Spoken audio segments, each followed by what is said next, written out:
নমস্কাৰ নিউজৰ বাতৰিলৈ স্বাগতম জনাই ষ্টুডিঅ'ৰ মজিয়াত মই উৎপল দাস চাহক আজিৰ বাতৰি জাতীয় শ্বহীদ দ্বিজেন দত্ত হেমন্ত দত্ত আৰু জীৱন পূজাৰীৰ পবিত্ৰ স্মৃতিত আয়োজন কৰা হয় এটি ৰক্তদান শিবিৰ ও সজাগতা সভা নিউজৰ এক প্ৰতিবেদন জাতীয় শ্বহীদ দ্বিজেন দত্ত হেমন্ত দত্ত আৰু জীৱন পূজাৰীৰ পবিত্ৰ স্মৃতিত আয়োজন কৰা হয় এটি ৰক্তদান শিবিৰ ও সজাগতা সভা হেমন্ত দত্তৰ মৃত্যুৰ দিন আমি তেওঁৰ মৃত্যুৰ দিনটোৰ লগত সংগতি ৰাখি আজি ৰক্তদান শিবিৰ এটা আয়োজন কৰিছোঁ মহিয়ানৰ তৰফৰ পৰা মহিয়ান এটা নতুনকৈ আমি এটা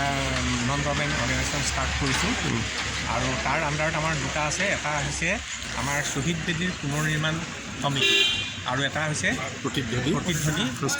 সাংস্কৃতিক সভা গতিকে সেই অনুষ্ঠান দুটাৰ আমাৰ মূল উদ্দেশ্য হৈছে যে আমাৰ যি তিনিজন শ্বহীদ হৈছিলে 1983 চনত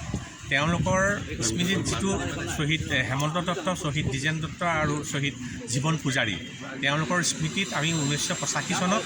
এটা শ্বহীদ বেদী নিৰ্মাণ কৰিছিলোঁ কিন্তু সেই শ্বহীদ বেদীটো আজি 1923-24 চনৰ পালেহি কিন্তু বহুত এটা জৰাজীৰ্ণ অৱস্থা ল'লে 40 বছৰ সম্পূৰ্ণ হ'ল সেইকাৰণে আমি তাক পুনৰ নিৰ্মাণ কৰিবৰ কাৰণে এই কমিটিখন গঠন কৰিছোঁ আৰু তাৰ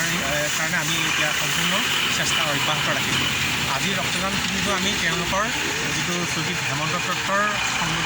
মৃত্যু দিৱসৰ লগত সংগতি ৰাখিয়েই কৰিছোঁ আৰু এই ৰক্তদান শিবিৰটোত আমাক ষ্টেট বেংক অফ ইণ্ডিয়ায়ো স্পনচৰ কৰিছে আৰু স্থানীয় ৰাইজৰ যোৰহাট মেডিকেল কলেজে আমাৰ তেওঁলোকৰ ৰক্ত কালেক্ট কৰিব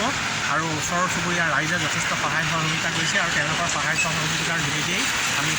কাৰ্যটো সম্পাদন কৰিছোঁ 23 মাৰ্চ শনিবাৰে যোৰহাটৰ সবাইবন্ধা ৰাজকীয় প্ৰাথমিক বিদ্যালয়ত সামাজিক সাংস্কৃতিক অনুষ্ঠান মহিয়ানৰ উদ্যোগত যোৰহাট চিকিৎসা মহাবিদ্যালয় আৰু চিকিৎসালয়ৰ সহযোগত এটি ৰক্তদান শিবিৰ আৰু এখনি সভা অনুষ্ঠিত কৰা হয় উল্লেখযোগ্য যে যোৰহাটৰ তিনিজন যুৱক দ্বিজেন দত্ত হেমন্ত দত্ত আৰু জীৱন পূজাৰী ঐতিহাসিক অসম আন্দোলনৰ সময়ত মৃত্যুবৰণ কৰি জাতীয় শ্বহীদ হৈছিল জাতীয় শ্বহীদ তিনিগৰাকীৰ পবিত্ৰ স্মৃতিত সমাজ তথা জনসাধাৰণৰ বিশেষ কিছু উন্নয়নমূলক কাম আৰু সেৱাৰ বাবে উৎসৰ্গিত বেচৰকাৰী সংগঠন মহিয়ানৰ উদ্যোগত অনুষ্ঠিত অনুষ্ঠানটিত কেইবাগৰাকীও বিশিষ্ট ব্যক্তি তথা ৰাইজ উপস্থিত থাকি অনুষ্ঠানটি সফল কৰি তোলে আমাৰ তিনিজন শ্বহীদৰ নাম সভাপতি উল্লেখ কৰিলে শ্বহীদ দ্বিজেন দত্ত শ্বহীদ হেমন্ত দত্ত আৰু শ্বহীদ তিনিজনৰ মৃত্যু হৈছিলে মাৰ্চ মাহত 1983 চনত আৰু জীৱন পূজাৰীৰ মৃত্যু হৈছিলে জুন মাহৰ 1983 এই তিনিজনা শ্বহীদৰ স্মৃতিত আজি আমি এই ৰক্তদান শিবিৰ আৰু সজাগতা সভা আয়োজন কৰিছোঁ আমাৰ উদ্দেশ্য হৈছে এই ভিতৰুৱা গাঁৱত ভিতৰুৱা বুলি এইকাৰণেই কৈছোঁ যদিও টাউনৰ পৰা বেছি দূৰ নহয় তথাপি মানুহখিনি আমাৰ ইমান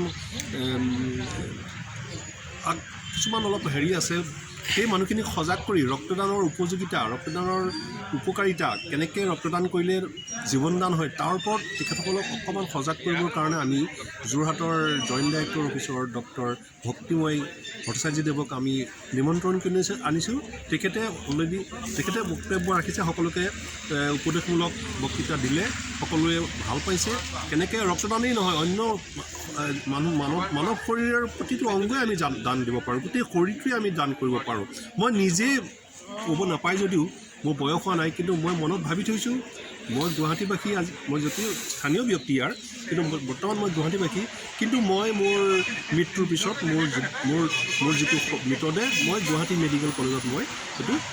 সদান কৰি যাম মোৰ এইটো মনত আজি দিনত বহুত দিনৰ পৰাই মই এইটো নিজৰ মনত ভাবি থৈছোঁ সুস্থ মগজেৰে মই এতিয়া আপোনালোকক কৈ থৈছোঁ আৰু কাৰণ শৱদেহৰ বহুত অভাৱ আছে মেডিকেল কলেজৰ ষ্টুডেণ্টবিলাক পঢ়িবৰ শ্ৰীমন্ত মাধৱ বৰুৱাৰ ৰিপৰ্ট নিউজ নাও